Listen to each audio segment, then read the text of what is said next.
नमस्कार, sports can में आप सभी का बहुत बहुत स्वागत है। मैं हूं आनंद श्रीवास्तव। देश और दुनिया की तमाम खेल खबरों पर चर्चा के लिए हमारे साथ स्टूडियो में मौजूद हैं वरिष्ठ खेल पत्रकार राकेश थपलियाल। राकेश जी, कार्यक्रम में आपका बहुत बहुत स्वागत है। धन्यवाद आनंद। फुटबॉल, टेनिस, बैडमिंटन और क्रिकेट के साथ ढेर सारी खेल खबरें हैं, लेकिन सबसे पहले बात करेंगे स्पोर्ट्स हेडलाइंस की। दानिल मेदवेदेव ऑस्ट्रेलियन ओपन के तीसरे दौर में, एमा रादुकानु का सफर समाप्त। भारत और दक्षिण अफ्रीका के बीच दूसरा वनडे क्रिकेट मैच कल। पीवी सिंधु और एचएस प्रणॉय सैयद मोदी अंतर्राष्ट्रीय बैडमिंटन टूर्नामेंट के क्वार्टर फाइनल में, और एएफसी कप महिला फुटबॉल में अब से थोड़ी देर बाद मुंबई में भारत और ईरान होंगे आमने सामने।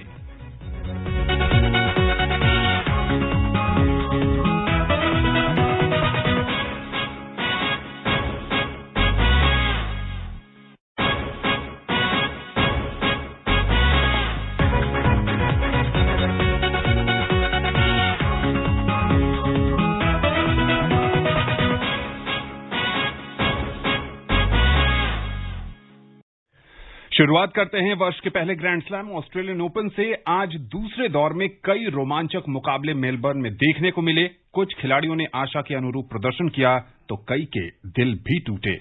रिपोर्ट के साथ हैं नईम अख्तर।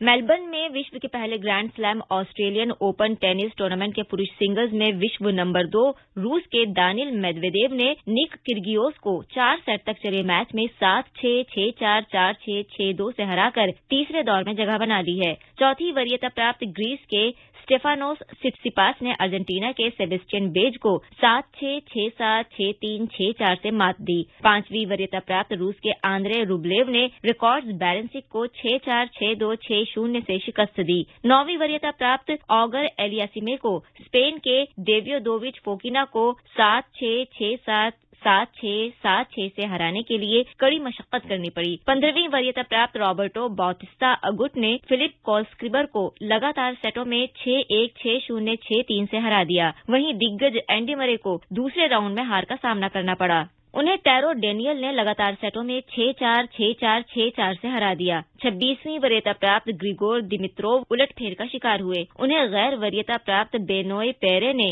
कड़े मुकाबले में 6-4, 6-4, 6-7, 7-6 से हरा दिया। रिचर्ड गास्केट भी टूर्नामेंट से बाहर हो गए हैं। महिलाओं में यूएस ओपन चैंपियन और 18वीं रैंक पर काबिज एमा रादुकानु को 98वीं वरीयता प्राप्त दनाका कोविनिच से 6-4, 4-6, 6-3 से हार का सामना करना पड़ा। 12वीं वरीयता प्राप्त एलिना रिबाकिना चोट के कारण बाहर हो गईं। दूसरी वरीयता प्राप्त आर्यना सबालेंका ने चीन की वांग को 6-1, 7-6, 6-2 से हरा दिया। 7वीं वरीयता प्राप्त इगा स्वीतेक रेबेका पीटरसन के खिलाफ 6-2, 6-2 से जीतने में सफल हुई। 6ठी वरीयता प्राप्त एनेट कोंटावेट और तीसरी वरीयता प्राप्त गारबाइन मुगुरुसा को उलटफेर का शिकार होना पड़ा। सामांथा स्टोसुर भी बाहर हो गई हैं। उन्हें अनस्तासिया पावलीचिनकोवा ने 6-2, 6-2 से हराया। 19वीं वरीयता प्राप्त एवा मर्टेंस भी बेगू के खिलाफ जीतकर आगे बढ़ने में सफल रहीं। Naeem Akhtar, sports can. बहुत सारे मुकाबले राकेश आज मेलबर्न में खेले गए, लेकिन एमा रादुकानु की हार जरूर उन्हें कचोटेगी।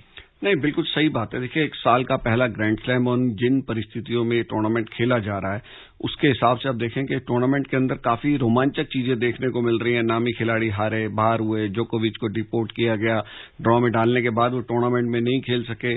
कठिन मुकाबले भी हुए, आसान मुकाबले भी हुए। आप देखिए कि एंडी मरे को हार का सामना करना पड़ा शुरुआती दौर में, समांथा स्टोसुर को हार का सामना करना पड़ा। तो ये एक मुझे लग रहा है कि जो एक ग्रैंड स्लैम में लोग जो मसाला देखना चाहते हैं ना, जो रोमांच होता है, वो काफी हद तक इसमें दिखाई दे रहा है। और जो मेदवेदेव ने आज जो जीत दर्ज की है, एक तो मतलब कठिन मुकाबले के बाद और दर्शकों के साथ थोड़ी बहुत उनकी नाराजगी भी रही, लेकिन उसके बाद एक अच्छा मुकाबला जो है लोगों को देखने को मिला।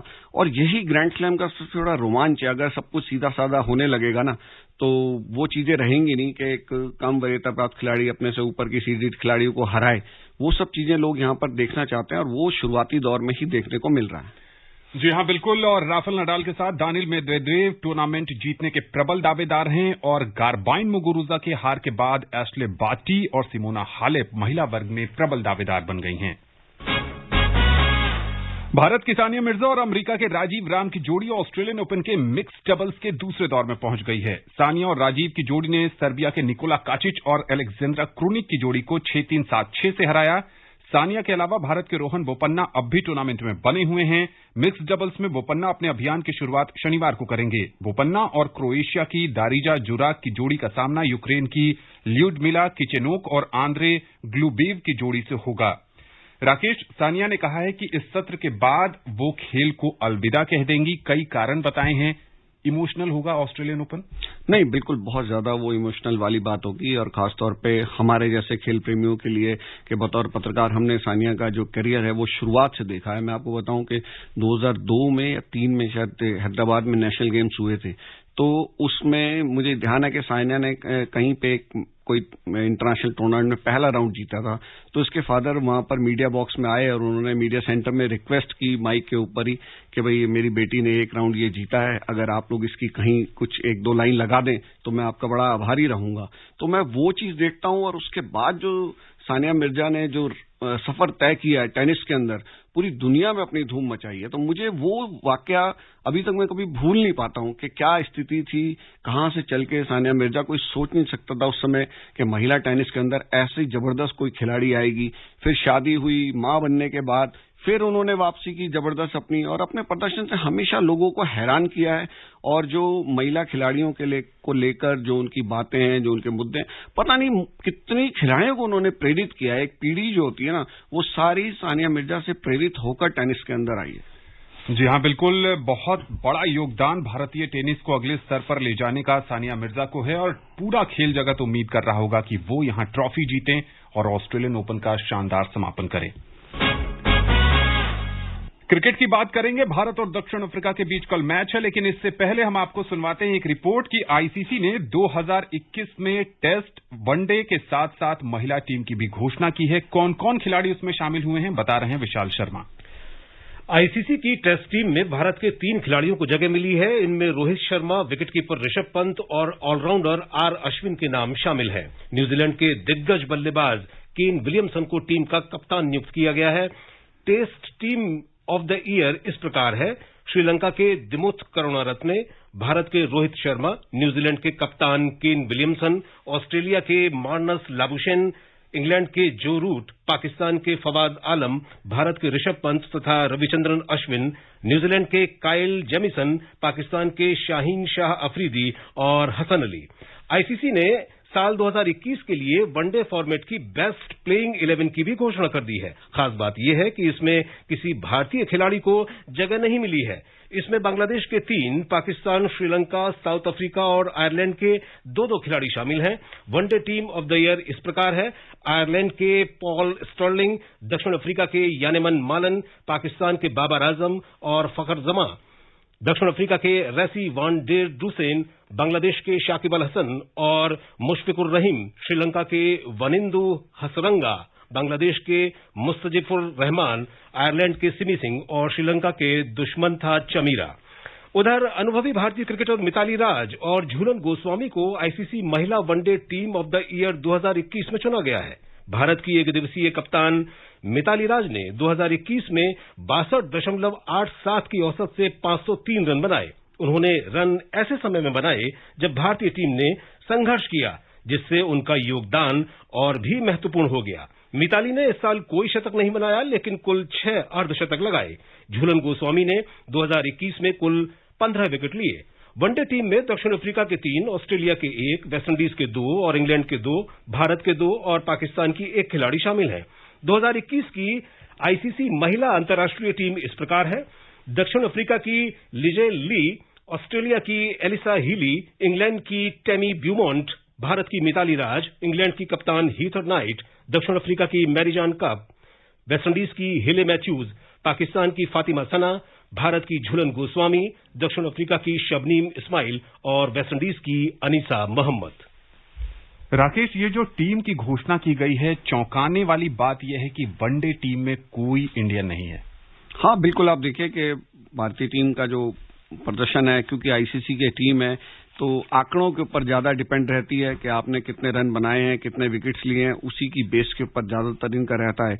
एक कप्तान बनाने में थोड़ा सा हो सकता है कि भाई जो टीम सफल हो, जिसने आईसीसी टेस्ट चैंपियनशिप ट्रॉफी जीती, तो केन विलियमसन को उसका कप्तान बना दिया गया।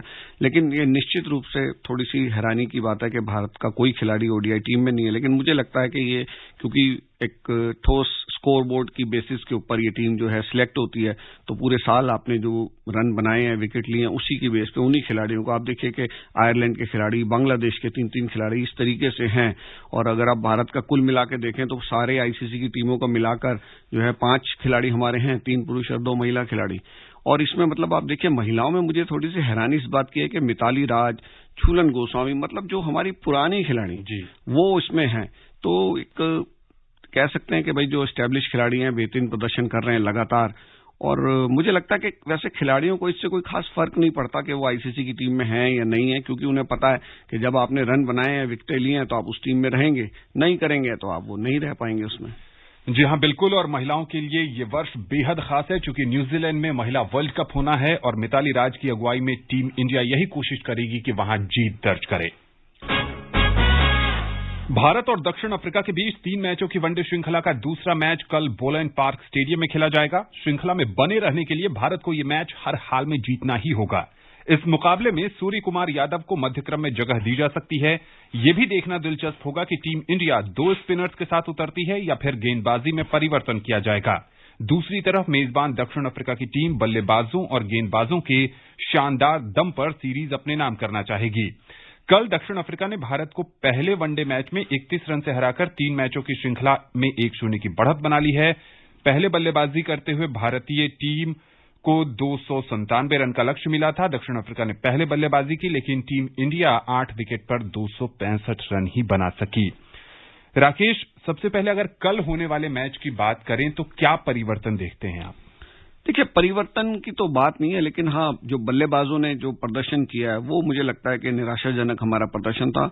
जब शिखर धवन अच्छा कर रहे थे, विराट कोहली अच्छा कर रहे थे, तो मुझे लगता है कि उनके गेंदबाजों ने हमें आउट नहीं किया, हमारे बल्लेबाजों ने जो है विकेट तोहफे में दिया। अगर आप बहुत ध्यान से देखेंगे कि किस तरह केएल राहुल के आउट होने की शुरुआत हुई, मार्करम की जो गेंद थी वो कोई ऐसे स्पिनर है नहीं कि अनप्लेबल टाइप के स्पिनर हो, न पिच में कोई ऐसा था, परफेक्ट बैटिंग ट्रैक था, बढ़िया बाउंस, अच्छे बाउंस पे बॉल आ रही थी, शॉट्स खेलने के लिए मुझे लगता है कि बहुत ही अच्छी वो पिच थी। उसके बाद आप देखिए कि जिस तरीके से केशव महाराज पे वो आउट हुए आपके शिखर धवन, और उसके बाद तो जो हद हुई है वो तो विराट कोहली के आउट होने की हुई है कि जिस तरह से उन्होंने स्वीप खेलने की कोशिश की, बल्ले के पिछले से टो से लग के जो गेंद गई है वो शॉट कोई बनता नहीं था उस समय। देखिए, ये अनुभवी खिलाड़ी हैं, चाहे वो विराट कोहली हो, चाहे वो शिखर धवन हो, इन्हें पता है कि ये जो साउथ अफ्रीकन अटैक है, इनके खिलाफ जब आप खेल रहे होते हैं परफेक्ट पिच के ऊपर, तो जो बल्लेबाज टिक गया उसको लंबी से लंबी इनिंग खेलने की कोशिश करनी चाहिए थी, क्योंकि नया बल्लेबाज जब आता है तो कहीं ना कहीं आपको दिक्कत आएगी। और आपके मध्य क्रम में जैसे वेंकटेश अय्यर को मौका मिलना था वहां पर, तो वो उनके लिए एक दबाव वाली स्थिति थी। तो एक अच्छा प्रेशर दक्षिण अफ्रीका ने बनाया। हमारे गेंदबाजों की भी कमी बहुत रही कि हमने उनको इतने रन बनाने दिए, लेकिन मुझे लगता है कि गेंदबाजों के साथ साथ जहां तक बड़ा जो भूमिका है वो हमारे बल्लेबाजों की रही कि उन्होंने विकेट अपने भेंट के, जिस तरीके से बल्लेबाज हमारे आउट हुए ना, वो मुझे तो देख के बहुत ही निराशा हुई है। जी हाँ, बिल्कुल। भुवनेश्वर कुमार और युजवेंद्र चहल, क्या दोनों प्लेइंग 11 में कल भी खेलेंगे? देखिए, मुझे तो भुवनेश्वर कुमार की गेंदबाजी में कुछ ऐसा नजर नहीं आता है, और मुझे लगता है कि उनके लिए उनका टाइम अब निकल गया है। तो आपको किसी युवा तेज गेंदबाज को उनकी जगह आपको मौका देना होगा। और युजवेंद्र चहल, देखिए कि जब वो टीम में नहीं होते हैं तो काफी शोर मचता है कि भाई टीम में क्यों नहीं है, टीम में क्यों नहीं है। जब टीम में रखे जाते हैं तो आप उस तरीके से प्रभावित नहीं कर पाते। तो कहीं ना कहीं ये तो भारतीय क्रिकेट आप देख रहे हैं सबके, विराट कोहली के कप्तानी छोड़ने से और एक फॉर्मेट में हटाए जाने से, दूसरे फॉर्मेट में, 2 फॉर्मेटों में छोड़ने से, वो स्थिति सारी ऐसी उहापोह की स्थिति बन गई है भारतीय क्रिकेट के अंदर कि किसी को कुछ समझ नहीं आ रहा अभी कि क्या है। कोच भी राहुल द्रविड़ अभी नए हैं, तो मुझे लगता है कि अभी एक कॉम्बिनेशन सेट करने में थोड़ा सा वक्त लगेगा। लेकिन सवाल जो क्रिकेट में आप जानते हैं कि यहाँ तो हर व्यक्ति क्रिकेट प्रेमी जो है वो अपने आप में क्रिकेट के एक्सपर्ट की तरह होता है, तो सवाल तो उठते ही रहेंगे, और जब हारेंगे आप तो ज्यादा सवाल उठेंगे। जी हाँ, बिल्कुल। अब देखना यह है कि कल भारतीय टीम पहले हार से उबरकर किस ढंग का प्रदर्शन करती है, और श्रृंखला में बने रहने के लिए जीत जरूरी है। अंडर 19 क्रिकेट विश्व कप में कल ट्रिनिडाड में ग्रुप बी के मैच में भारत ने आयरलैंड को 174 रन से हराकर सुपर लीग चरण के लिए क्वालिफाई कर लिया है। पहले बल्लेबाजी के लिए बुलाए जाने पर भारतीय टीम ने 50 ओवर में 5 विकेट पर 307 रन बनाए। सलामी बल्लेबाज अंगकृष रघुवंशी ने 79 और हरनूर सिंह ने 88 रन बनाए। 308 रन के लक्ष्य के जवाब में आयरलैंड की टीम 39 ओवर में मात्र 133 रन पर सिमट गई। भारत के लिए गर्भ सांगवान, अनीश्वर गौतम और कौशल तांबे ने 2-2 विकेट लिए। हरनूर सिंह को प्लेयर ऑफ द मैच चुना गया। भारत ने 2 मुकाबलों में 2 जीत दर्ज की है। शनिवार को अंतिम ग्रुप मुकाबले में भारत का सामना युगांडा से होगा। भारतीय टीम के नियमित कप्तान यश धूल और 5 अन्य खिलाड़ी कोरोना से संक्रमित हो गए हैं। निशांत सिंधु कार्यकारी कप्तान बनाए गए हैं। अब बात करते हैं बैडमिंटन की। सैयद मोदी अंतर्राष्ट्रीय बैडमिंटन टूर्नामेंट में आज कई भारतीय खिलाड़ियों ने शानदार प्रदर्शन कर क्वार्टर फाइनल में जगह बना ली है। रिपोर्ट के साथ हैं अतहर सईद। लखनऊ में शीर्ष वरीयता प्राप्त पीवी सिंधु ने सैयद मोदी अंतर्राष्ट्रीय बैडमिंटन टूर्नामेंट के क्वार्टर फाइनल में जगह बना ली है। उन्होंने महिला सिंगल्स के दूसरे राउंड में अमेरिका की लॉरेन लाम को 33 मिनट तक चले मैच में 21-16, 21-13 से पराजित किया। अंतिम 8 में सिंधु का सामना छठी वरीयता प्राप्त थाईलैंड की सुपनीदा से होगा। अन्य मुकाबलों में भारत की सामिया इमाद फारूकी ने कनिका कनवाल को हराकर अंतिम 8 में जगह बनाई है। उन्होंने कनिका को 21-6, 21-15 से मात दी। अब क्वार्टर फाइनल में फारूकी का सामना अनुपमा उपाध्याय से होगा। अनुपमा ने प्री क्वार्टर फाइनल में स्मित तोषनीवाल को 21-12, 21-19 से शिकस्त दी।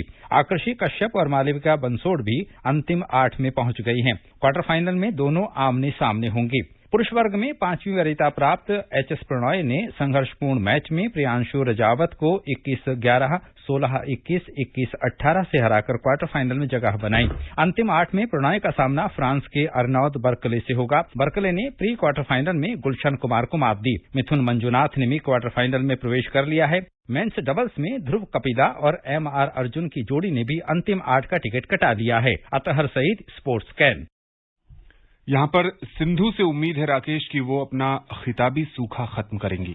नहीं, बिल्कुल, और मुझे लगता है कि इसीलिए वो पूरी शिद्दत के साथ इस टूर्नामेंट में खेल भी रही हैं, क्योंकि भले ही उन्होंने पिछले साल ओलंपिक्स के अंदर कांस्य पदक जीता है, लेकिन जो टूर्नामेंट का खिताब न जीत पाना, वो उनसे सवाल अक्सर पूछे जाते रहे हैं और उनका खुद भी कहना रहा है कि हमेशा कोई देखिए लगातार तो कोई जीत नहीं सकता, लेकिन आप जब 4-5 टूर्नामेंट में एक भी खिताब न जीते हैं और आप इतने बड़े खिलाड़ी हों, 2 ओलंपिक्स के मेडल आपके पास हों, तो कहीं ना कहीं वो सवाल उठते हैं। और खास तौर पे क्या होता है कि जैसे अपनी घर में ये टूर्नामेंट खेला जा रहा है, तो इसमें जो युवा खिलाड़ी यहाँ पर आपके खिलाफ खेल रहे होते हैं, उनके अंदर बड़ा उत्साह रहता है और उनको ये बड़ा कॉन्फिडेंस मिलता है इस बात से, और कहीं ना कहीं उनका उत्साह भी बढ़ता है कि आप पीवी सिंधु के खिलाफ खेल रहे हैं। मुझे लगता है कि ये एक अच्छा कदम उनका इस टूर्नामेंट में खेलने का है, उनकी फॉर्म के लिए भी प्लस युवा खिलाड़ियों के लिए भी।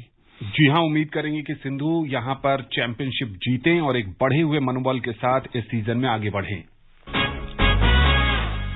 एएफसी महिला एशिया कप फुटबॉल प्रतियोगिता आज से शुरू हो गई है। मुंबई में इस समय भारतीय टीम का सामना ईरान से हो रहा है। भारत 12 टीमों की इस प्रतियोगिता में कम से कम क्वार्टर फाइनल में पहुंचकर इतिहास रचने की कोशिश करेगा। सेमीफाइनल में पहुंचने वाली 4 टीमें 2023 में ऑस्ट्रेलिया और न्यूजीलैंड में आयोजित होने वाले फीफा विश्व कप के लिए क्वालिफाई कर जाएंगी। 18 दिन तक चलने वाली इस प्रतियोगिता में 12 टीमें कुल मिलाकर 30 मुकाबले खेलेंगी।